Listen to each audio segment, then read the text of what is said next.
Please help me to reach 1,000 subscribers. If gripping, messy real-life stories are your thing, you're exactly where you should be. Tap that subscribe button and settle in, because today's story still hurts to tell.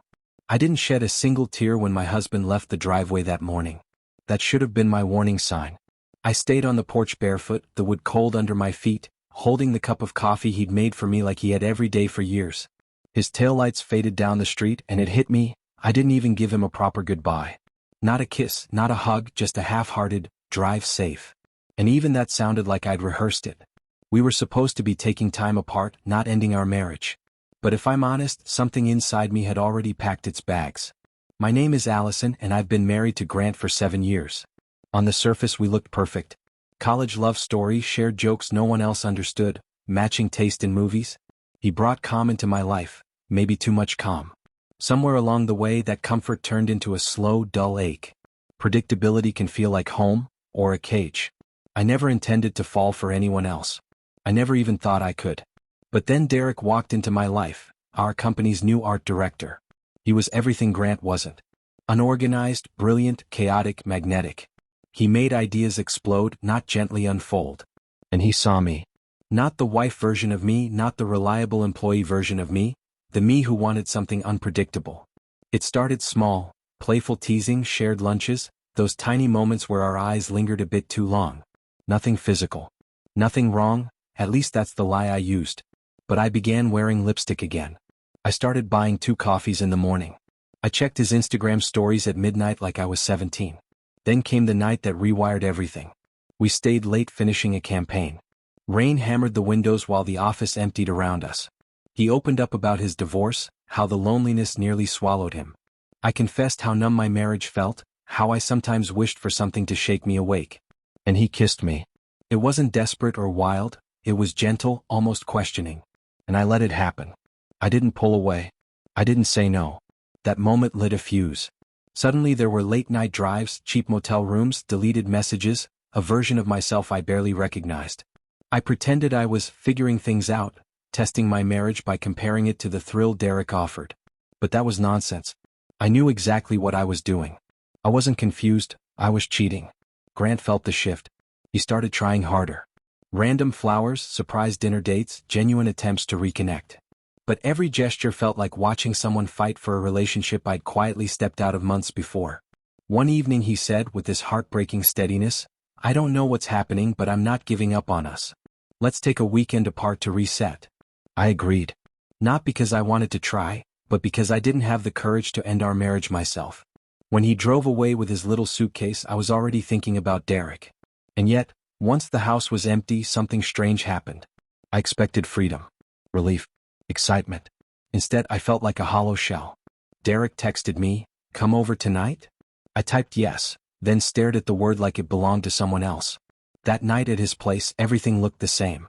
His grin, his touch, the adrenaline. But suddenly I noticed everything that wasn't there. He didn't ask about my day. He never remembered the small things. My favorite wine, the name of my cat, how I took my coffee. Being with him wasn't a life. It was escape. While he slept, I sat alone in his kitchen and cried for the first time in months.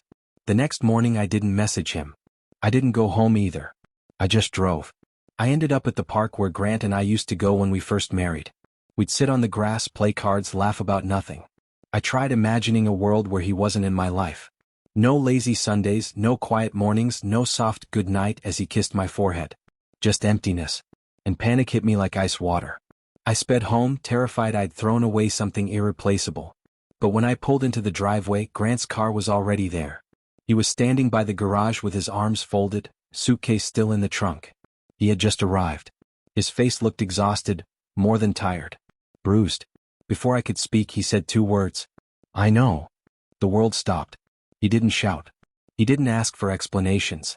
He just looked at me like he'd already mourned me. "How long?" he asked quietly. "A few months," I whispered.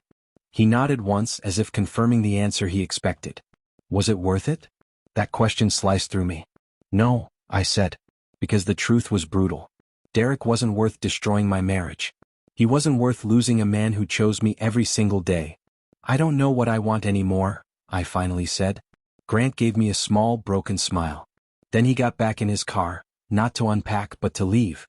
I stood there on the driveway and watched the man I always thought would be in my life forever drive away for real this time. And then, finally, the tears came. Not because he left, because I let him. Because I ruined something I didn't realize I still needed until it was too late. The weeks that followed were mechanical. Quick messages about bills. Mel. Nothing human. Derek tried contacting me, but every text felt like another reminder of my stupidity. I ended things with him. He didn't argue. He didn't fight for me. He just shrugged and moved on. That hurt in a different way, realizing I'd thrown away my marriage for someone who never even cared. It took months of therapy, guilt, and silence to confront the wreckage I'd created. I never asked Grant to come back. I didn't deserve to. Almost a year later, he knocked on my door. He looked stronger, calmer. Like life had allowed him to heal. He handed me a large envelope. Inside were old photos of us. Camping trips, beach days, weddings we attended together. Memories of a life I'd carelessly shattered. I couldn't throw them away, he said. And I don't hate you. I just needed space to be whole again. Tears blurred my vision. I'm glad you're doing better, I whispered. Me too, he said softly. He turned to leave, and for a moment I saw a version of us somewhere out there. A version that tried harder, communicated better, fought for each other instead of drifting apart. A version that survived. But this version didn't. That's the cost of betrayal.